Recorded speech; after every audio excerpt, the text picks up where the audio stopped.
Meghan Markle has just been blacklisted. Not quietly, not accidentally, and definitely not politely.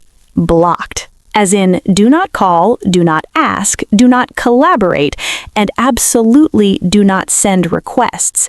And when that kind of message comes from Dior, it isn't just a fashion decision, it's a statement. Because Dior doesn't do drama. Dior doesn't get messy. They dress queens, princesses, and women whose reputations are meticulously curated. When Dior steps back, it isn't loud, it's final. Sources say this wasn't a misunderstanding or a scheduling conflict. Dior didn't want confusion. They didn't want unpredictability. Most of all, they didn't want risk. Where Meghan went, stories followed. Stories that weren't always the kind fashion houses like. Dresses that didn't come back, pieces that went missing, photo shoots that ended with fewer items than they started with. At first, these were whispers, easy to ignore, but then came one small moment that changed everything. It wasn't a tantrum, a leaked email, or a public fight. It was a single dress.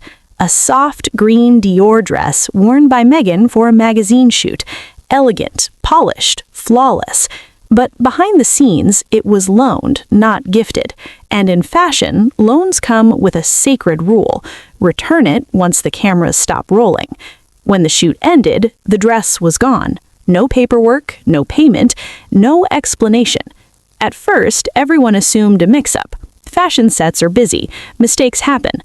But 3 years later, that exact same green dress reappeared. Not in archives, not on a model, but on Meghan herself. Same dress, same color, same cut. That's when whispers stopped being whispers. Because dresses that are returned don't reappear without notice, and dresses that are gifts come with paperwork. This one had neither. Suddenly, what had been dismissed as a possible oversight now looked deliberate. Stylists and designers remembered the patterns, the vanished gowns, the borrowed pieces that quietly disappeared. The green dress wasn't just a garment anymore. It was a receipt, a proof, a memory of every small incident previously brushed aside. And from that moment on, doors didn't slam, they quietly closed. Fashion doesn't fight in public. It doesn't argue. It simply disappears. Once trust is broken, even once, brands adjust.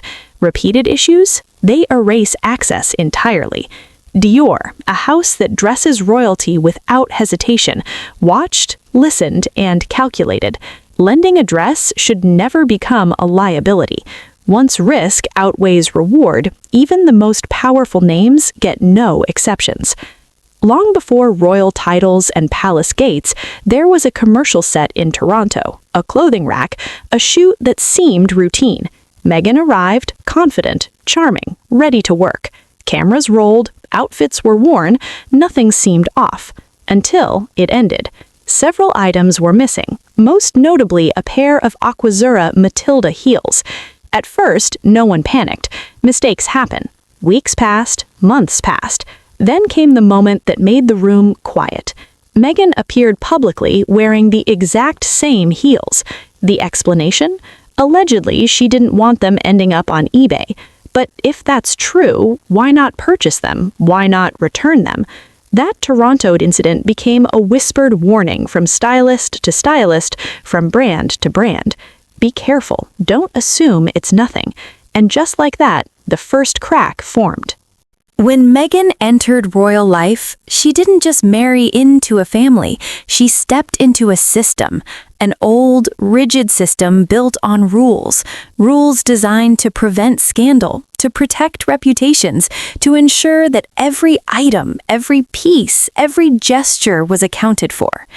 The royal family does not accept freebies, not clothing, not jewelry, not accessories. Every item is purchased, logged, approved, and accounted for, no exceptions.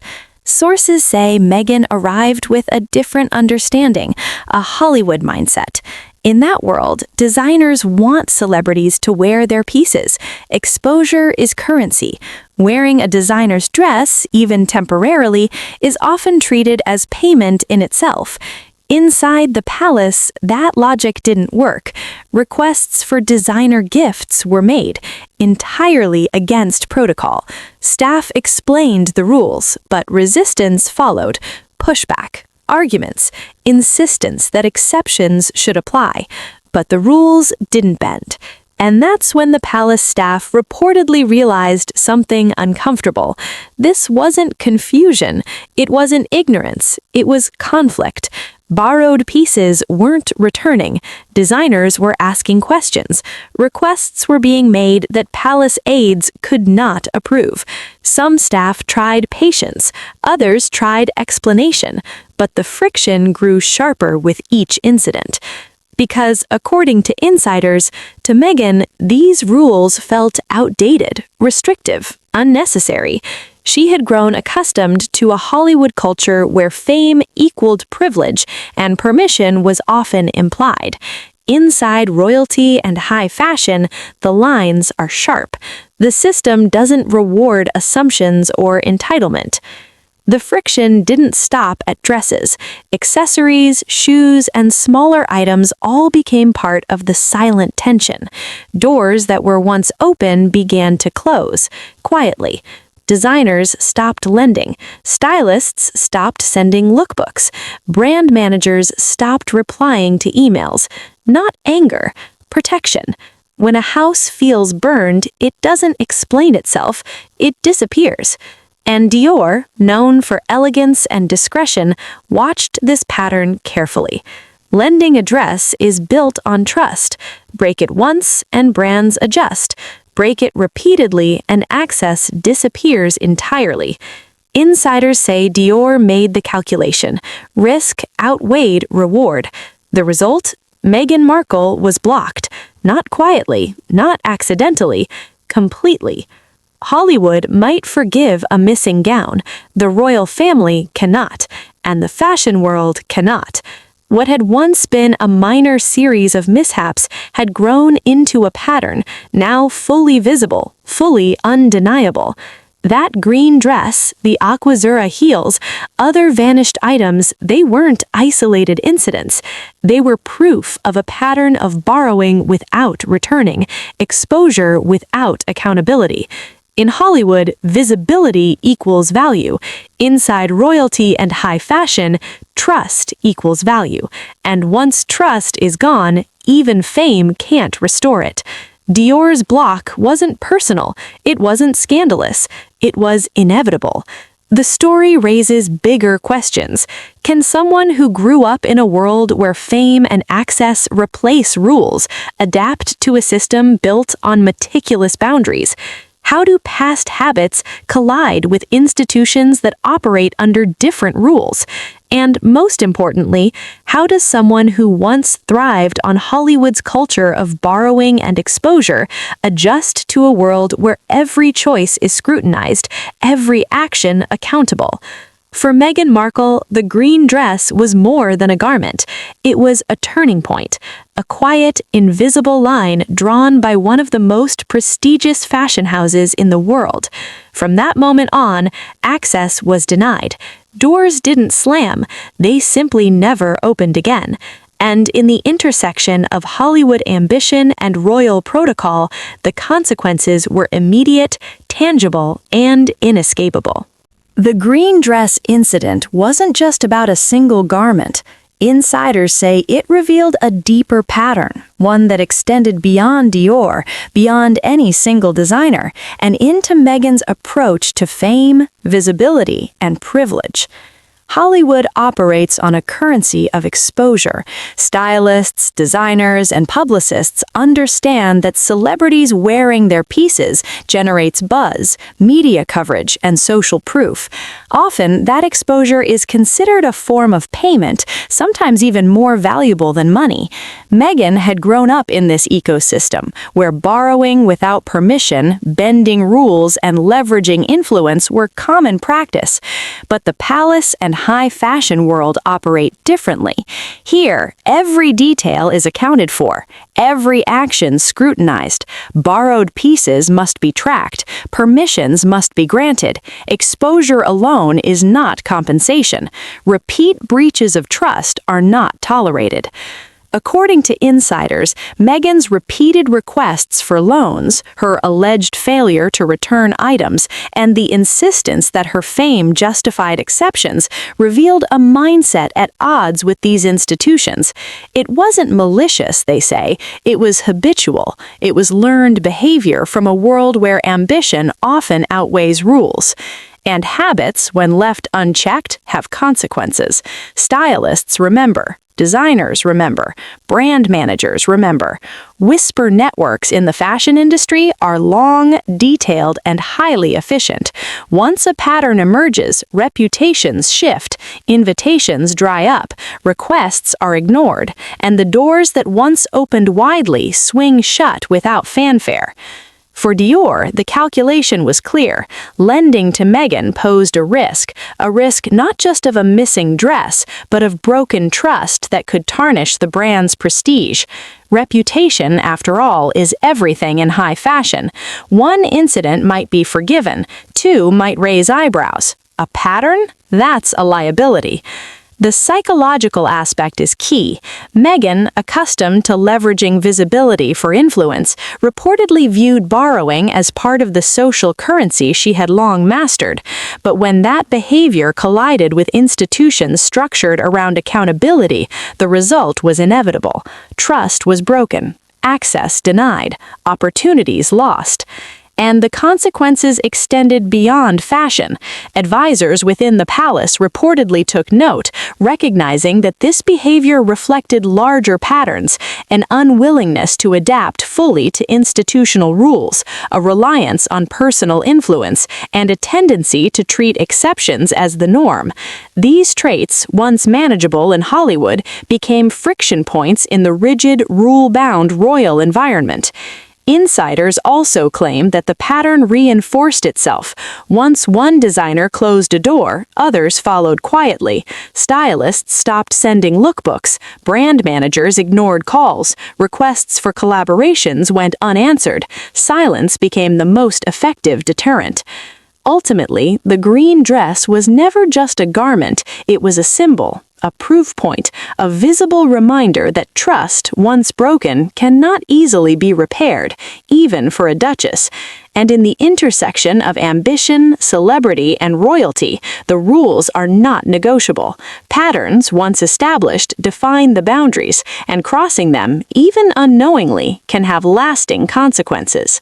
The fallout from the green dress incident rippled far beyond a single photo shoot. For Dior, it wasn't a matter of fashion, it was a statement. When a house known for dressing royalty decides to cut ties, the message is clear. Boundaries were crossed, trust was broken, and exceptions are no longer tolerated. Sources inside the fashion world say Dior's decision wasn't impulsive. It followed months of quiet observation, a tallying of incidents that included missing items, unpaid loans, and a pattern of requests that defied protocol. Designers, stylists, and brand managers all shared the same sentiment. We love her, but we cannot risk our reputation. Once Dior blocked Meghan, the industry took notice. In high fashion, influence is fragile and word travels fast. Other houses, witnessing Dior's decisive action, reportedly began to rethink lending practices, restricting access, or adding stricter conditions. It wasn't personal, it was professional. Trust, once broken, has consequences. Inside the palace, aides reportedly noticed too. Meghan's approach, effective in Hollywood, clashed with the strict rules governing royal protocol. Borrowing designer pieces without prior approval or assuming fame alone could justify exceptions created friction. Wardrobe teams had to enforce rules consistently to avoid scandal and maintain accountability. The impact on Meghan's reputation in both worlds was significant. In Hollywood, whispers circulated quietly. Stylists and brands began to treat requests with caution. In royalty, palace aides had to balance courtesy with protocol, reinforcing boundaries that Meghan allegedly struggled to accept. Sources say it wasn't a single incident, but a series of small missteps that accumulated, painting a picture of someone accustomed to bending rules to suit personal convenience. Publicly, none of this became headline news. Fashion houses rarely air grievances. The block from Dior was silent but absolute. Invitations vanished, collaborations were denied, and access to exclusive events diminished. For Meghan, a figure accustomed to influence and visibility, the loss was subtle but undeniable. Yet the green dress story remained a cautionary tale behind closed doors. Industry insiders use it as a benchmark for accountability. Fame does not replace permission, and celebrity does not override rules. The lesson was clear. No matter how high profile, no one is exempt. Ultimately, the Dior block symbolized more than just a dress. It marked a collision of two worlds: Hollywood ambition versus royal discipline, celebrity privilege versus institutional rules. And in that collision, trust, once broken, became the dividing line, drawing clear boundaries that could not be crossed again. The long-term impact of the Dior block extended far beyond a single designer house. Once a pattern of behavior became visible, other high-end brands reportedly began reassessing their collaborations with Meghan. Luxury houses operate on trust and discretion, and when whispers of missing items, unpaid loans, and unconventional requests surfaced, caution replaced enthusiasm. Insiders say many stylists quietly began keeping detailed records, double-checking inventories, and setting stricter guidelines for lending. Invitations to exclusive launches and red carpet events became more limited, with brands opting to protect their assets first and foremost. This was a subtle, silent message. Visibility does not replace permission, and fame does not override accountability.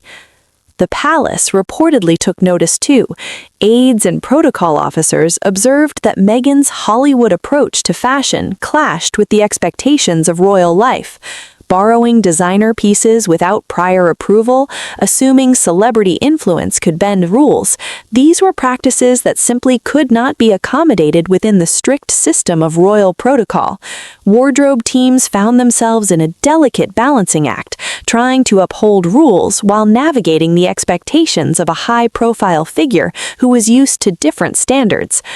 The public perception of Meghan's relationship with fashion began to shift subtly. While paparazzi shots and public appearances continued to showcase her elegance and style, insiders claim the story of the green dress and other missing items lingered quietly in the background. Stylists and designers began to view her as high risk, someone whose requests required scrutiny before approval and whose access to coveted pieces came with caution. Yet the incident also illuminated a larger clash of worlds, the fast-paced, exposure-driven culture of Hollywood versus the meticulous, rule-bound world of royalty and high fashion. In Hollywood, fame is currency and visibility is payment, but in couture and palace protocol, accountability is paramount. The green dress incident became a touchstone, a quiet reminder across industries that no one, not even a duchess or a celebrity, was exempt from rules. For Meghan Markle, the Dior block was more than a professional rebuke. It became symbolic. It marked a turning point, illustrating the limits of influence and highlighting the consequences of crossing boundaries. And while the story never played out in public headlines, insiders say its ripple effect continues to shape how brands and stylists interact with high-profile clients, especially those accustomed to Hollywood's more permissive culture. The moral was clear. In both fashion and royalty, respect for process, trust, and transparency matters. Fame may open doors, but it cannot replace accountability. And for Meghan Markle, the green dress and the silent response from Dior remains a lasting reminder of what happens when ambition collides with the rules of established institutions.